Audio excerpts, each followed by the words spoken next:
অষ্টমীর দিন এতটাই গরম পড়েছিল যে দুজন মিলে বসে এটাই ঠিক করছিলাম যে ঠাকুর দেখতে যাওয়া যায় না ঘুরতে যাওয়া যায়। তা এই বলতে বলতে দার্জিলিংয়ের বাসের টিকিট তো করে ফেললাম। আমাদের ব্যাকপ্যাক ডান। এইখানে আমার জাস্ট এইটা আমি জাস্ট নেব। আমি দুটো কথা বলি দে, আমাকে ঠাকুর দেখতে যাওয়ার নাম করে আমাকে এখানে আনলো, এনে এখন নিজেরা ঘোরার প্ল্যান করে আমাকে সারাদিন বাড়িতে না আমার কোথাও ঠাকুর দেখতে যেতে দিল না, নিজেরা নিয়ে গেল। আমি এখন বাড়িতে বাবার বাড়ি চলে যাচ্ছি, মানে এসছি আমি আমার বাড়ি চলে যাচ্ছি। তো ওদের মতো দিদি কারোর যেন না হয়।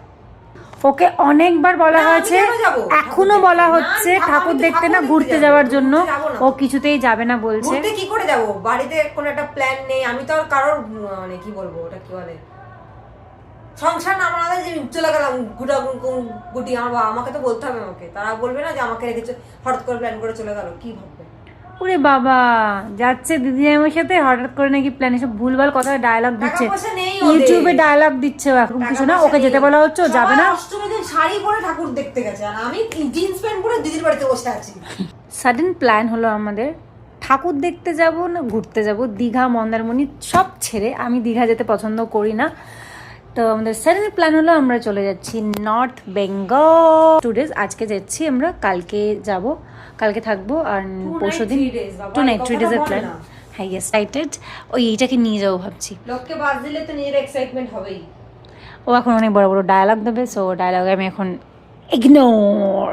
এখন আমরা খাওয়া দাওয়া করব। বাড়িতে হয়েছে শঙ্কুর জন্য স্পেশাল করে মাটন আর রাইস।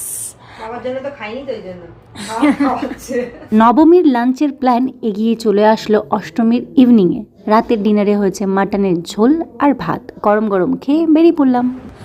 হাই গাইস, আমরা রেডি হয়ে দুর্গানগরে এসে তারপরে শঙ্কুকে ছেড়ে দিয়ে তারপর আমরা বেরোচ্ছি। আবার দেখা হচ্ছে আফটার দশমী সবার সাথে।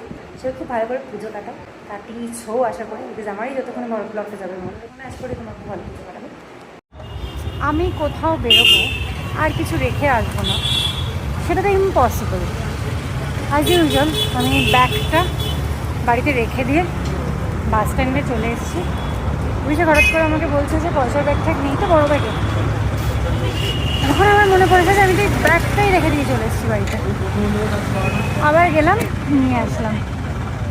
আমার জন্য শুভ জানো, বাড়ি থেকে সব কিছু রেখে দিয়ে আসে, ঠিক আছে, মানে সব ঠিক আছে নর্মালি, বাট যদি বাড়িতে কিছু রেখে দিয়ে আবার ফেরত যেতে হয়, যেন বুঝতে পারছি কিনা আমার কথাটা, তাহলে আমার জন্য সেটা খুব লাভ। চলো, you are waiting for the bus. ব্লগটা এখানে এন্ড করছি, আবার দেখা হচ্ছে খুব তাড়াতাড়ি।